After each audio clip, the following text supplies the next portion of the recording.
Vinay tries to make him more like Vader by dunking him in lava. Vinay, what are you doing? You loved that little freak. What's up, everyone, and welcome to Last Week in Star Wars. I'm Alex. I'm Molly. And we're just going to dive straight into news. And it's been, slow going for a while, but there's actually quite a bit to talk about this week, so that's fun. A few little nuggets. I wouldn't say our first news story about the Mandalorian and Grogu is anything official. This is still kind of in, I guess, rumor territory, but a German website put up a listing for the Mando and Grogu Blu-ray, and it had a little plot synopsis in there. This is interesting to me. Why did they already have a site out for the Blu-ray? Yeah, I don't know why I figure they weren't supposed to post that yet. Yeah.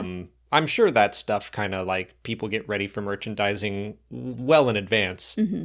But there were some potential plot details. We don't know if this is fully true or not, but someone did translate it from German to English. I have not read this, so I'm buckled. But you buckled up? I'm buckled Hold up. on to your potatoes. The Empire has been defeated and the remnants of its forces scattered to the far corners of the galaxy, yet some of the former commanders of this dark era still cling to their power and have since become dangerous warlords who continually challenge the peace upheld by the New Republic.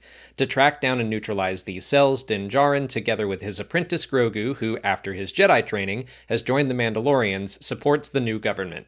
That's paragraph 1, pretty much just like what we know from the show. Very general. Paragraph 2 surprised me. If it is real, This is interesting. Several clues eventually lead them to the planet Karzoon, where they not only manage to infiltrate an almost forgotten Imperial facility, but Grogu also discovers an ancient artifact that functions as an amplifier of his abilities. Unable to control these new powers, Grogu becomes the target of Imperial agents who begin preparing a coordinated assault on the New Republic, seeing in the small being their opportunity to destroy the enemies of the Empire in a single strike. Have we ever come across an artifact that amplified something like that? So that did make me think of the Kyber crystal, not to be confused with Kyber crystals and lightsabers, but back in Splinter of the Mind's Eye. Is it spelled like Kai? It's Kai Bright Star? Kaiburr, Yeah. I think, yeah. That was something that was in the first Star Wars novel, Splinter of the Mind's Eye, and it amplifies Force abilities. And they are discussed in the High Republic as well. They talk about the different kinds of Force relics that are out there, and one is like an amplifier. Yeah. Yeah. I have to imagine if it's that they would rename it, because it's too confusing. Yeah, I totally agree. They're not going to call it the Kyber crystal or anything, because that is confusing. I like that. That sounds cool. I do think that this is awfully detailed for the back of a... I don't know if that would be on the back of the Blu-ray, or it just seems like more detail than you would normally get out of a plot synopsis. Maybe someone just made that up and they were like, here's my application to be a writer at Lucasfilm. I don't know. I'm not fully convinced that this is real, but I think it's interesting. That second paragraph especially does make me feel like, oh, okay, this is bigger than I was maybe giving the movie credit for. Mm-hmm. We've been talking about how we hope it doesn't feel like a condensed season 4 or an episode that's just stretched out over 2 hours. This feels like, pretty solid story centered around Grogu, more than I would have expected even. It's interesting that it says Grogu struggles to control his newly amplified power, so I wonder what that would look like. Right, and I think that if this is real, I think that's a really interesting direction, that he comes into contact with something that is just, he's just kind of learned to understand what he can do and control it, but now you've got this basically toddler who's already a little unpredictable, and now he is just going buck wild with the Force. Love that for him. It reminds me back in season 1 and 2, there were little hints of darkness within him, which is why he needed to seek out a Jedi to help him learn. So we could kind of revisit that, because, this doesn't sound like a light side artifact.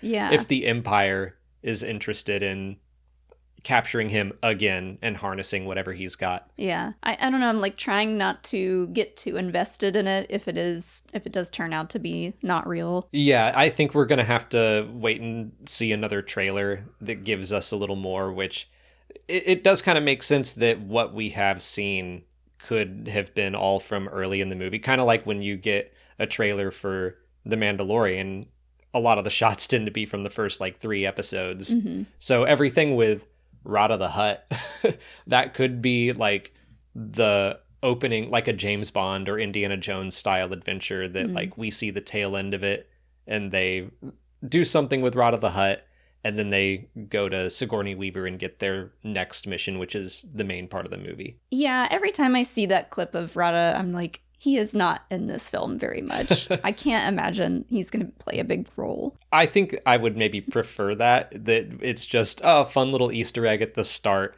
and then the rest of the movie is like new stuff. Yes. We can't let one big green guy outshine the little green guy. Yeah. Rada had his time as a baby. He's not a baby anymore. It's true. He's big Rada. He's going to call Grogu Stinky. It's going to be like, do people call you Stinky? I'm going to call you that. I wonder if Rada is in therapy for all the, not only being kidnapped, but just being a bunch of nicknames shoved on him. I can imagine like a Star Wars therapist having a Hutt come to them and they'd be like, oh no. I mean, I hope Rada is doing well. I hope he's well adjusted and maybe gotten away from the family business. And he's just out for himself like, hey, I fight. I'm a gladiator or something. He's following his own dreams. Sure, yeah. Do you think he's fighting in this gladiator type scenario, or do you think he's... I pictured him more like running things. In my mind, he was fighting, but yeah, he could be controlling the whole thing. Oh, no. Because I think we see Din kind of like in that ring fighting with someone else. The Mantellian Savrip, yeah. Yeah, because so I could see Rada being just more like the owner. That's a real possibility. For some reason, I considered him just like, he's so buff. So I figured he was a fighter, but maybe not. He works out with all the people that are getting ready to fight.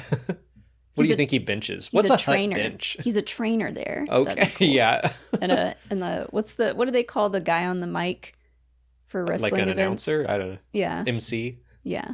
To kind of stick with the Mandoverse and, talk about a character I hope pops up in The Mandalorian and Grogu. This is smaller news, but it's big to me. Cobb Vanth is getting a Lego minifigure. There is a new set of him in the armor and his speeder, which is like the part of the pod race engine. Mm-hmm. And also Cad Bane is in there. So it's cool that he's getting a minifig too. I think we've had one of him before. Yeah. But Cobb Vanth minifig, I'm psyched. This seems like a strange release. It's from a show that's really old and it's just now coming out. And it's a little tiny set. Pop that tinfoil hat on. Maybe this is like building Cobb Vanth back. I'm just being like, remember he's out there and maybe he'll be in Mando and Grogu. Maybe. Do we know when the set comes out? Early in the year. Yeah, I don't know. That is kind of tinfoil hat territory. I think more likely maybe it is just let's put out some Mandalorian adjacent merchandise as we build up. And I mean, it could be similar to how they didn't want to leak anything with Grogu in season 1. Merchandising is usually what leads to a lot of leaks and being able to parse out like what ships or what characters are going to be in things. So, yeah. But you said he's in the Boba Fett armor? Yeah. So this is back like that season 2 episode he's in, but also Cad Bane is there just for fun. Yeah. But yay, Cobb Vanth. Yay, Cobb Vanth. Another addition to my Cobb Vanth shrine over there. We need more. But moving into the future and to talk about a Star Wars movie that's over a year away, there was some Star Wars Starfighter news that we got too late to cover last week. But Shawn Levy was on a podcast and he talked about Thomas Newman scoring the movie. I mean, he just kind of blurted that out. I don't know if that was meant to be an announcement or he kind of acted like, oh, I don't know if that's out there or not. But I'm like, Shawn Levy. He had to have had that approved. And I do feel like whoever is composing the movie or scoring it, that news comes out pretty early. This felt, I don't know, kind of early. It's just strange that we're learning so much about this movie, and we still don't know that much about the Mandalorian and Grogu. Yeah. Which maybe we're just like not used to that as Star Wars fans anymore. We've gone 6 years without a movie, and now we're getting movie news, and we're like, what's happening? Well, the movie news is just kind of like very top surface level information. I know Mia Goth is being interviewed because she's in a couple of new things, and people are asking her about stuff, and she's just kind of like, yeah, it's really fun, and I did some stuff over Zoom, and like she's not saying anything substantial about her part or anything. But I mean, this to me is a big deal. Like, it's just another. I feel like there's a lot of good talent in this movie. Thomas Newman did.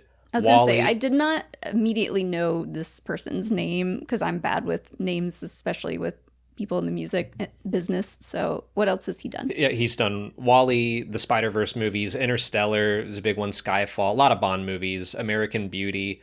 He also worked on Star Wars and Return of the Jedi. Oh. Basically, he said John Williams threw him a bone and let him orchestrate Darth Vader's death scene.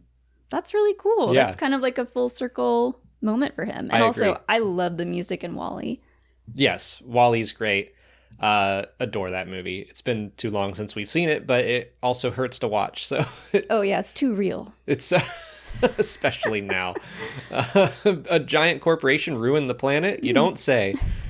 But something else Levy mentioned is going back to A New Hope and talking about how John Williams had a bunch of different themes for different characters and different ideas, and he really wanted Thomas Newman to do that. And that sounded really good to me. Like because, more themes type. Yeah, for characters, more motifs. Yeah. Like when you look at The Lord of the Rings and you have Rohan and Gondor, like every different place has its own musical style and stuff. That's interesting. Yeah, I love that idea because I feel like every like classic movie that you think of has a lot of those kind of motifs. Exactly. But and I also wonder like if that means that some of these characters will continue to show up in things, because I don't know, like having your own theme in Star Wars is like a pretty big deal, I feel like. And so for it just to be in one movie, I don't know. Yeah, I mean, we've been speculating that maybe Matt Smith will be like the big bad that moves on from this movie or something. But that's all tinfoil hat stuff as well. Yeah. But yeah, when you go back to Star Wars and the original, I mean, any Star Wars movie by John Williams, any movie by John Williams, like he does a ton of themes for characters and stuff.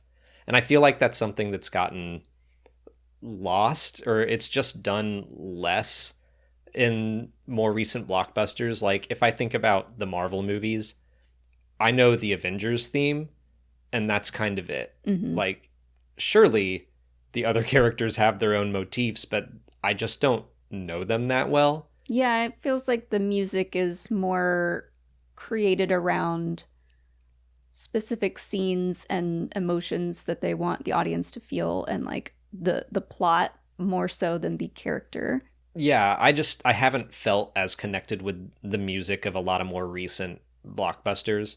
So I think this is just good news. I liked what Shawn Levy had to say about this is why I chose Thomas Newman.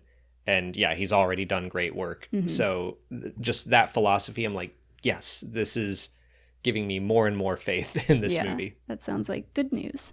But moving into last week in canon, we only got one new comic issue, but it was a big one. It was Legacy of Vader issue 11, and it looks like this will be the second to last issue of this series. Were you expecting it to be ending soon? I was prepared for that. You know, we've been talking about how all of the ongoing comic series are kind of up in the air. We don't know what's going to happen with them in 2026.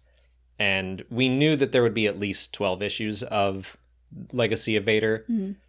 And I was thinking maybe there would be some announcement soon, but when the last frame says to be concluded, I'm like, well, probably not. Yeah, this was a good issue, and I feel like having started this from the beginning and gone through it as it's been coming out, I think one more issue would wrap up or accomplish what they wanted to for this story. I agree. I also like the whole, it's like poetry, it rhymes, where Charles Soule's Darth Vader comic ended with the construction of Fortress Vader and its initial purpose, and the last arc of Legacy of Vader is also going to end in Fortress Vader. Mm-hmm.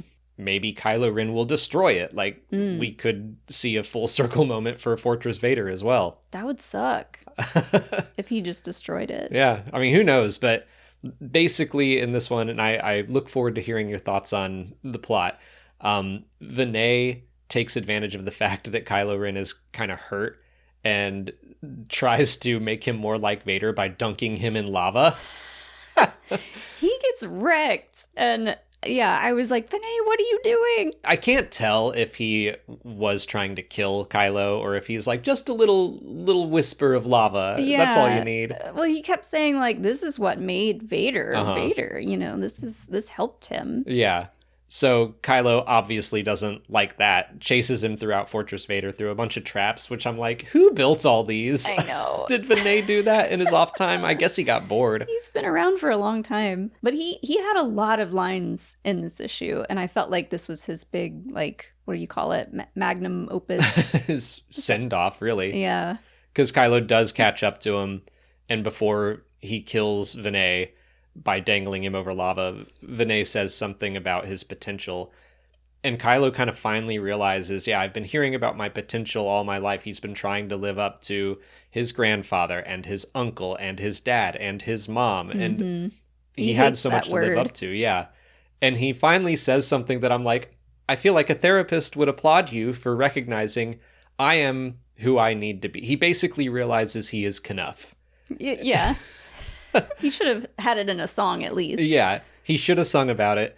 He understands that he is the only person that he needs to be, kills Vinay, and that, like, it still feels like he's using that revelation to go down a dark path. Yeah. Rip Vinay. Yeah, how did you feel about that?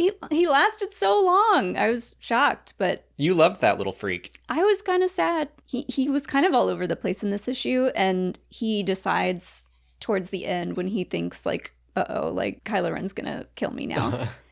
He's talking about like, I'm okay with this. This is good. This is meant to be. And it's kind of like one last jab at Kylo Ren. Like, I'm not mad about this. Right. I'm actually happy about this. I want you to kill me. I want you to do it. And I was like, that's so Vinay. Yeah, it is. I mean, we had that, I think it was a free comic book day issue where he, like, I can't remember if he was thanking Kylo Ren or Darth Vader for choking him. Oh, yeah. Oh, Vinay. Thank you. May I have another? Never change. I'll miss him. I'm going to be sad to see this series go. I do wish that it had gotten 25 issues the way Soule's Vader run did, because a lot of the arcs I really enjoyed and just feel like they could have breathed a little more. The whole story for this series has been great, and I would have loved to have seen Kylo Ren go to more different places. Yeah, I think more places and like more issues per arc. Like, what happened to Tavarin? Where are we going to follow up on that story? Yeah, there's a lot that I still have questions, but the ending of this issue had me leaning in really hard. That's how I recall reading Charles Soule's Vader run, is that the end of every single issue, I was like, what is going to happen next? And that is exactly how I'm feeling right now. And now it seems like he really wants to get into this vault that he thinks has like magical powers or something. And Vinay doesn't even know what's in it. Yeah, Vinay's like, I told you, man, I don't even know. But yeah, it looks like in the last issue, he will have his final like confrontation with Vader, or like have a vision fighting Vader. Anakin could appear. I mean, people have been clamoring for that. I don't know.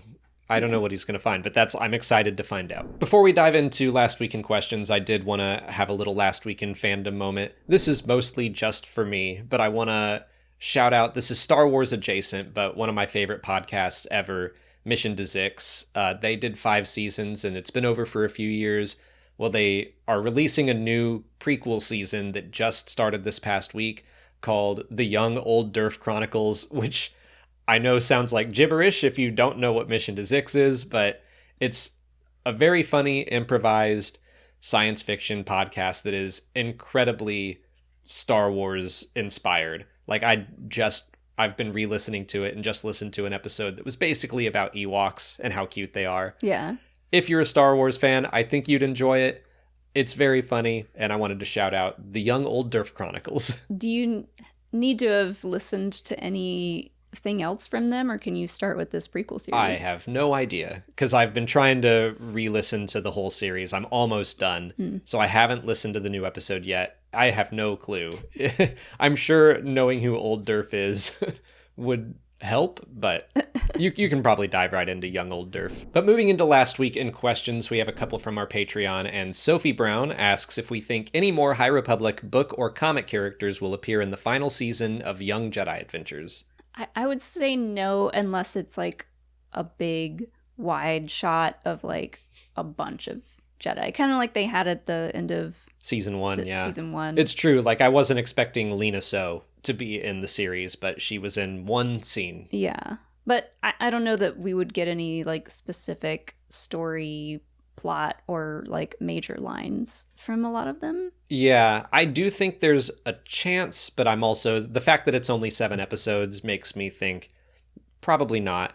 Like, we already know from the trailer there are going to be new droids and new characters introduced, and there's other stuff to wrap up with, like, Tabor. So I feel like they're not going to do a whole lot of new stuff, but something like that does make sense to me. I'm still holding out hope that, you know, we know we're going to see the kids as Padawans, so hopefully we see Belle again. I just want Kai and Belle to be Master and Apprentice. I think that'd be wonderful. He's been in it before, though. Yeah. Like we've so seen... it wouldn't be a new face. Sophie suggests Tep Tep, and I do think that would be a great inclusion because Liz is about animals and so is Tep Tep. Yeah. I mean, you know, there's maybe a possibility. We don't know how big that time jump is, but maybe Tep Tep could be Liz's Jedi Master. Like, that would be... Tep Tep was pretty young. She's not that much older than Liz. I guess I'm just thinking more in terms of, like, where the episodes are going to take place. I feel like the last season, they're going to need to wrap up a lot of planet-specific storylines with, like, other characters on that planet. Yeah. What's it called? Tinalu? Tanu. Tanu, yeah. I just had a thought. We know one episode is on Naboo, and that planet is taken over by the Nile in the books and comics. Uh-oh. So I wonder how they get there, or when exactly that episode takes place, or maybe that will be part of it, that the Nile are around and that's why they're with the Gungans. They're like doing something underwater where the Nile can't reach. That would be cool. Huh. Jules asks if we're going to get any more physical copies of Star Wars shows. And I obviously have no idea, but I hope so. I think so. I mean, I think it takes them a while because, the Steelbook copies of some of the recent shows didn't come out for a while. Yeah. But I think there's enough of a market there for them to eventually put it out.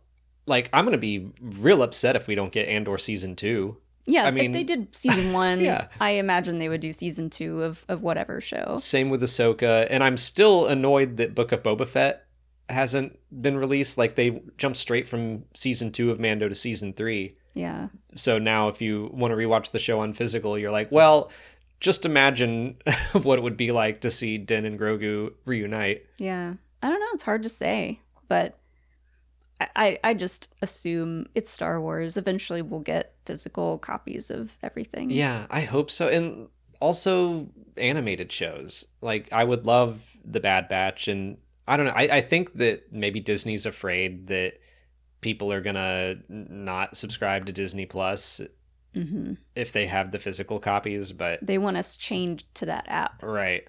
I think they have done this actually in the past. Like, saved some specific special features or featurettes for the app only that aren't on the physical disc. Yeah, I mean, I think what they did with all of their 4K releases, I think, had their own special features. And I'm like, that's why people loved DVDs in the first place. I remember back when I think Miss Congeniality was the first DVD my parents my family bought. I love that movie. But like getting deleted scenes in the trailers and commentaries and the physical market has just seemingly been abandoned. I mean, like the Lord of the Rings trilogy with all of those special features. Hours and hours. Come on. Like, why don't we get stuff like that anymore? I don't get it. Sad. Maybe it costs too much now to have extra people filming, extra people editing, all the featurette stuff. I'm sure it's some sort of cost-cutting measure. And then all the streamers have like just killed people's interest in...